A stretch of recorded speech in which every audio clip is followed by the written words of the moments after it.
A mente da gente funciona como, sabe aquele vendedor antigo que andava de cidade em cidade com uma carroça cheia de coisas para vender? Que sempre tinha alguma coisa para te mostrar, mesmo quando você dizia que não gostou de nada, ele dizia: "Não, mas espera aí, deixa eu te mostrar uma outra coisa que eu tenho aqui". É assim que a nossa mente faz o tempo todo. Ela tá sempre tentando arrumar, né, alguma coisa, empurrar alguma coisa pra gente acreditar. Alguma coisa pra gente se prender, sabe. E ela pode ficar puxando coisas lá do passado, ou então ela fica jogando na nossa frente algo lá do futuro. Ela só não para, ela não para nunca. Ela vai testando até achar alguma coisa que segure nossa atenção. Algo que faça a gente gastar energia com aquilo. E sabe o que normalmente prende a gente de verdade? Não são lembranças boas, são experiências negativas. Aquelas coisas que a gente fica remoendo, rodando em loop na cabeça. Olha só, presta atenção. Quem nunca passou por uma situação assim? Você tem uma conversa com alguém, e aí depois que aquela conversa passa, que você chega em casa, você fica: "Mas por que que eu não falei aquilo? Mas por que que eu não falei daquele jeito?". Essa era a melhor resposta. Numa briga, então, a pessoa discute com você, na hora você meio que dá uma travada, e aí passa um tempo, você fica remoendo aquela conversa, aquela discussão, e pensando: "Mas por que que eu não falei daquele jeito? Por que que eu não reagi de uma maneira diferente?". E aí você fica revivendo, você fica se culpando, né, se martirizando. E não é só isso. A mente adora puxar arrependimentos, puxar erros, puxar falhas e até coisas que outras pessoas fizeram ou deixaram de fazer. Então a gente acaba vivendo nesse espaço entre a vida ideal, né, como gostaríamos que fosse, e a vida real, que é cheia de tropeços, cheia de falhas, faz parte da vida. Só que é justamente nesse espaço entre as duas coisas que o ego encontra força. E ele não tá tentando te destruir, tá? Ele só não quer ser ignorado. Ele quer a sua atenção. Usando aqui a nossa metáfora da venda, do vendedor, ele quer fechar essa venda. E o ego, ele só tem poder quando a gente começa a acreditar que ele somos nós, ou seja, que nós somos esse vendedor. Quando a gente acha que precisa dele para sobreviver, que precisa dessa voz interna, né, desse diálogo sem fim, desse barulho constante. Então é como ter esse vendedor chato que eu mencionei no início, te seguindo 24 horas por dia. É como você entrar numa loja, sabe aqueles vendedores que ficam atrás de você o tempo todo, mesmo você dizendo que só está olhando? Exatamente isso. Fica tentando te convencer a comprar alguma coisa. Só que olha só, é possível fazer as pazes, né, com esse vendedor. É possível parar de ser escravo desse barulho na tua cabeça. E mais do que isso, é possível reeducar esse vendedor. Então, em vez de deixar ele ficar jogando na sua cara os piores momentos da sua vida, às vezes que você errou, às vezes que alguém te feriu, os piores futuros imaginados, você pode treinar ele de novo. Você pode reeducar. Então pensa comigo, um acontecimento, ele dura segundos, mas o trauma, a lembrança, ela pode acompanhar a gente por uma vida inteira, concorda? Então é por isso que a gente precisa ensinar essa mente a parar de mostrar o que não queremos ver e a começar a mostrar o que realmente importa. Então presta atenção aqui agora. Sabe quando você fica rolando o feed das redes sociais e sem perceber o algoritmo ele começa a te mostrar um monte de coisas que você não quer? Né, notícia ruim, tragédia, sei lá, fofoca. Se você não presta atenção, beleza. A sua mente, ela vai funcionar do mesmo jeito, cheia de lixo mental. E aí como é que você vai reeducar isso? Ele te joga um monte de coisas que não presta. Você não deu atenção. Beleza, ele não vai mais te mandar aquilo. Ou se for te mandar, ele vai mandar raramente, quase nunca. Agora, se você interagir com esse tipo de conteúdo, seja compartilhando, seja passando mais segundos ali assistindo, seja curtindo, comentando, ele vai entender: nossa, é isso aí que ela gosta, é isso aí que ele gosta de assistir. E aí, quando você parar para perceber, o seu feed só tem coisa ruim. Então, a nossa mente, ela funciona assim e ela fica cheia de lixo mental. Mas, se você escolhe conscientemente o que alimentar, a coisa muda de figura. Na prática, isso significa que você tem que parar um pouco e observar quais pensamentos estão vindo sempre na tua cabeça. Começa a reparar o que aparece com frequência. E aí você vê no que você não consegue soltar, né? No que ocupa espaço na tua cabeça que não te leva a lugar nenhum.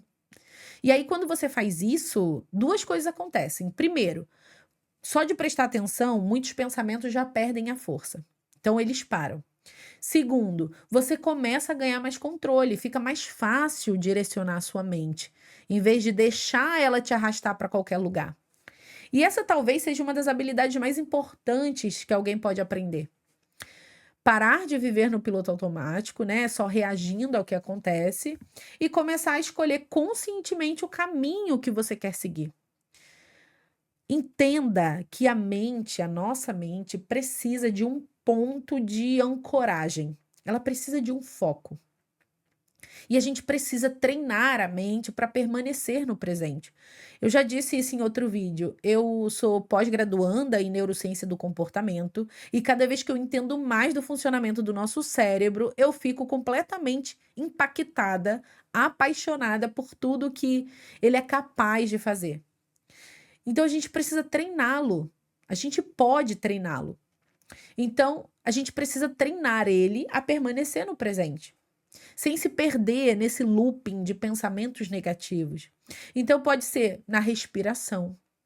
Então respirar com presença, pode ser uma oração, pode ser um mindfulness, que é uma técnica de presença. Procura isso na internet, você vai encontrar essa meditação guiada, muito boa, por sinal. Super indico, principalmente para quem é ansioso, para quem fica com esse pensamento agitado o tempo todo, né? Essa voz que não se cala.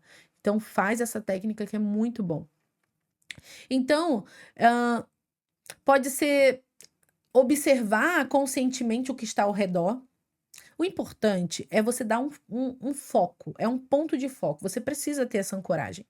E aí, com o tempo, essa prática ela fortalece um músculo interno, a capacidade de guiar seus pensamentos, né? De ser dono da sua mente, em vez de ser guiado por ela o tempo todo. Às vezes a gente precisa lembrar de uma coisa muito simples.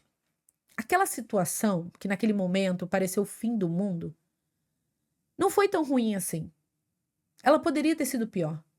E de alguma forma, ela nos deixou mais fortes e mais sábios. E o mais incrível, até a dor mais sem sentido que você consiga buscar agora na sua cabeça, ela pode ser transformada em algo bom. Tais como assim? Você pode usar ela para usar essa experiência, mesmo que tenha sido tão ruim, para ajudar alguém que está passando por algo parecido com isso, entende? Quando entramos nesse ciclo de pensamentos negativos, né, nessa espiral que só puxa a gente para baixo, sempre existe um caminho para voltar à superfície. E quase sempre esse caminho começa com a gratidão. É gratidão pela vida, é gratidão pelo que aprendemos naquela situação, principalmente pelo simples fato de ainda estarmos aqui. Então você entende que podia ter sido pior? Você poderia não estar aqui agora? E aí a gente começa a se sentir grato por tudo, até os momentos mais difíceis, até pelas dores que a gente passou. Então, junto com a gratidão, acaba vindo algo muito poderoso, que é você escolher transmitir algo bom, transmitir amor. Pode ser para nós mesmos do passado, pode ser até para quem nos feriu. Agora presta atenção aqui. Não significa aceitar de volta quem nos machucou, tá? Muito menos justificar os abusos que você sofreu. Eu tô falando de um processo interno. É uma forma de você soltar o peso que você não precisa insistir em carregar. Você não precisa carregar esse peso. Quantas vezes você já revisitou a mesma dor, o mesmo erro, a mesma cena, como se você tivesse preso num loop? Isso só vai prolongar o sofrimento, concorda? Não muda o que aconteceu. Se erramos no passado, foi o melhor que conseguimos fazer com a consciência que tínhamos naquela época. Pensa. E quem nos feriu também agiu a partir do nível de consciência em que estava naquele momento. Só que isso aqui não é desculpa, tá? Eu só tô tentando mostrar uma forma da gente entender a natureza humana. E quando a gente entende, a gente abre espaço para curar, para cura, para uma vida mais leve, para seguir em frente sem esse peso, sabe, do que ficou para trás, do passado. Então a verdade é que nós somos uma humanidade inteira marcada por traumas, digamos assim, né? A violência e a dor, elas sempre fizeram parte da nossa história. E talvez por isso, tanta coisa hoje ainda é tão difícil de lidar. E a vida, ela sempre está se desenrolando diante da gente, né? Diante de nós. Então, cada ser humano está apenas sendo humano, agindo a partir da sua história, da sua consciência, da sua química cerebral. E se estivéssemos no lugar dessa pessoa que nos feriu, por exemplo, com a mesma história de vida, faríamos exatamente a mesma coisa. Por isso que eu digo que não existe acidente, não existe um único acontecimento isolado. Cada coisa que acontece é resultado de milhares de fatores que vieram antes. É como um efeito dominó. Então, quando a gente começa a observar os nossos pensamentos, né, a rastrear o que nos levou até eles, a gente percebe como tudo acaba estando conectado. E culpar a nós mesmos ou culpar os outros deixa de fazer sentido, porque ninguém é apenas alguém. Olha só, vamos ver se. Eu não sei se eu tô conseguindo deixar claro aqui o que eu tô querendo dizer, porque às vezes eu me perco nos meus próprios pensamentos. Mas agora num sentido bom da coisa. Eu quero compartilhar com você tudo que eu tô pensando, né, sobre esse conteúdo, sobre esse tema. Pensa que nós somos os nossos pais, somos a nossa comunidade, somos a soma de tudo e todos os que vieram antes de nós. Então a gente carrega dentro da gente toda a nossa vivência, toda a nossa experiência diante dos acontecidos. Então, odiar nós mesmos, odiar quem fomos no passado ou odiar os outros é odiar a própria vida, entendeu? A vida, ela é palco de tudo. É a consciência de observar esse universo. E aí, quanto mais presente estamos, mais conseguimos enxergar essa beleza.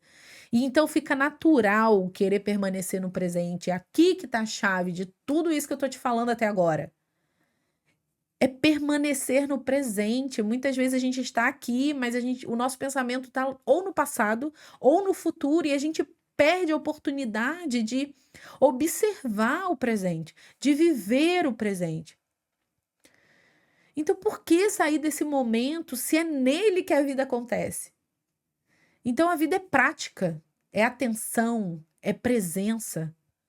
E se você parar para pensar, a gente passa pouco tempo aqui, né? E para quê?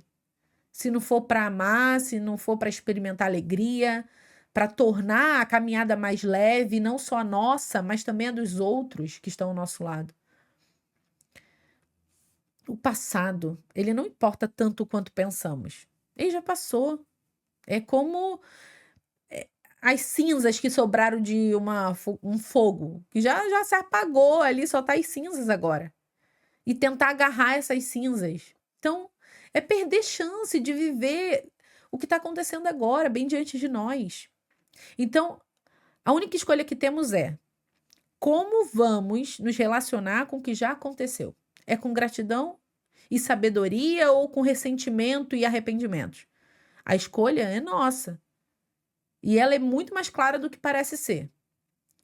Então, sim, o passado ele vai tentar voltar, o trauma pode tentar reaparecer, mas nesse momento, em vez de cair nessa velha armadilha, a gente pode escolher agradecer pela consciência, agradecer por estar presente, ser grato por perceber, porque a gratidão, ela é uma arma muito poderosa contra esse crítico, né, interno, que insiste em nos puxar para baixo o tempo todo. Claro que não vai mudar tudo de um dia para o outro, mas cada vez que a gente escolhe estar atento, né, a gente sabe que está avançando no caminho de cura. A verdade é que todos nós carregamos feridas, a gente carrega traumas, lembranças difíceis, só que isso não precisa ser uma prisão. O passado, ele pode ter moldado quem você é hoje, mas ele não precisa definir quem você vai ser daqui para frente, concorda comigo? Você sempre vai ter duas escolhas. Sempre. Alimentar a dor do que passou ou usar essa consciência, né, para crescer, se curar, viver de forma diferente. E cada vez que você escolhe a gratidão, a compaixão e a presença, esse peso diminui, a vida vai ficando mais leve. Eu quero deixar claro que não se trata de apagar o que aconteceu, tá? Se trata de mudar a forma como você se relaciona com isso. E aí, quando você percebe que é capaz disso, a vida deixa de ser um fardo. Ela se torna uma oportunidade. Oportunidade para quê? Para estar aqui agora, para amar mais, para viver com mais intenção, de tornar a caminhada mais bonita. Não só para você, mas para as pessoas que estão ao seu lado. Eu espero de verdade, do fundo do meu coração, que tudo que eu tenha falado aqui, de uma certa forma, tenha feito sentido para você. Eu pensei, né, sobre esse assunto, fazendo essa metáfora do algoritmo, porque faz todo sentido. Eu espero que tenha feito sentido não só na minha cabeça, mas tenha feito sentido para você. Então, pensa sobre isso, reflita sobre isso e continue essa jornada de estar mais presente, de viver uma vida com mais propósito, com mais intencionalidade. É para isso que eu criei o canal Era Propósito. E para você continuar, eu quero que você clique aqui agora nessa playlist chamada Despertar e maratone todos os vídeos. Não esqueça de se inscrever no canal e continuar essa jornada comigo. Obrigada por ter ficado comigo até aqui, né? Um beijo no seu coração. Deus te abençoe e até o próximo vídeo, tá bom? Um beijo, tchau, tchau.